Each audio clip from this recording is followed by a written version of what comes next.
So before I get started on this top 5 list, I think a bit of history is necessary in this case.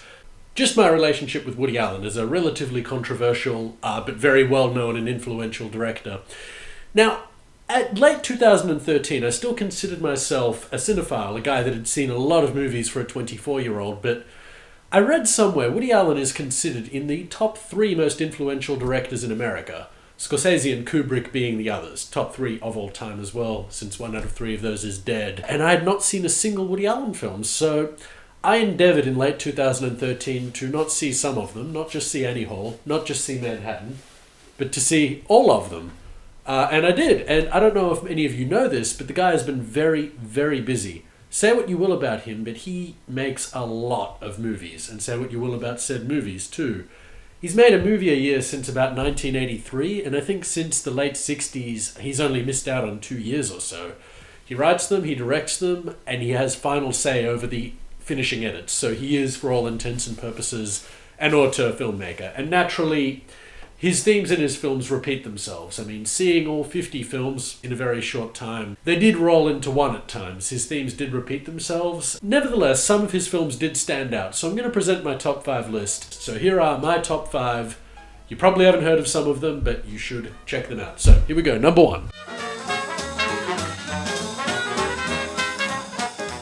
So before I even get started with number 1, I'm going to make this cat here disappear.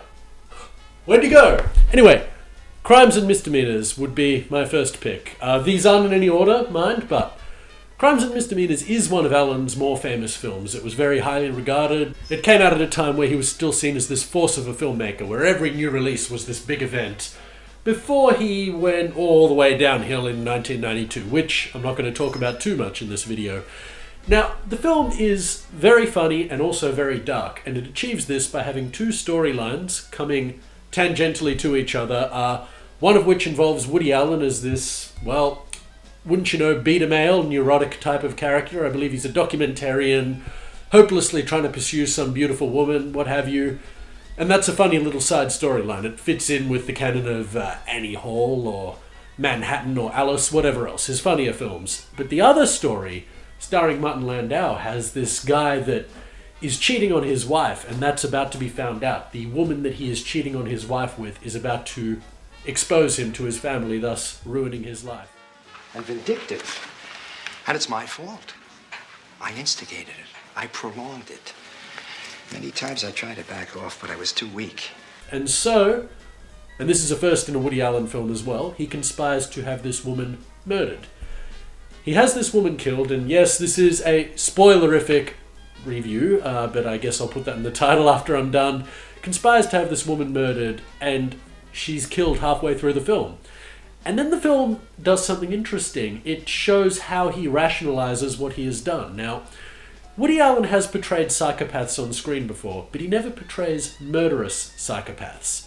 Whenever Woody Allen portrays murder, it is done by people that have empathy, enough empathy to feel the consequences of what they've done, and how they deal with it is up to them. It's on them to deal with it in their own time. Now, nonetheless, it's an interesting essay on morality and murder, and also the conclusion of it is a little bit controversial as well.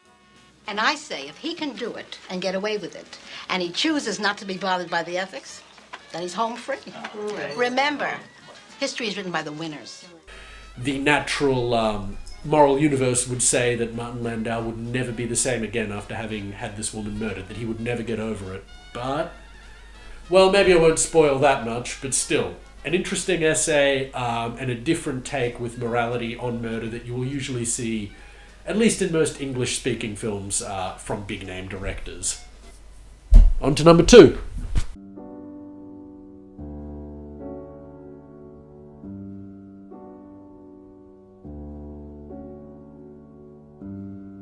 So something I neglected to mention in the introduction is that after this period in 2013 wherein I saw all of Woody Allen's films, I completed my honours thesis. A year-long thesis on cinema, and Woody Allen, none other than the director in question, was who I wrote said thesis on. And one of the films I focused on, probably primarily, was the underrated and little known about Another Woman. Another woman is about a 50-year-old woman, or 51-year-old woman named Marion, who is in her midlife crisis. Turning 50 has devastated this woman, and it is a truly powerful movie. She's a woman that has led this cold and detached life up until that point. She's not very close with her brother. She's a divorcee. You know, lots of things occurred in her past life that she's not particularly proud of. And she's just now waking up to the fact that she is not very close with a lot of people. The film's a remake of Wild Strawberries, which I have done a critique of, or more of a running commentary of on this channel, which you should also all check out. The difference being that Marion, at the age of 51, is somewhat redeemable.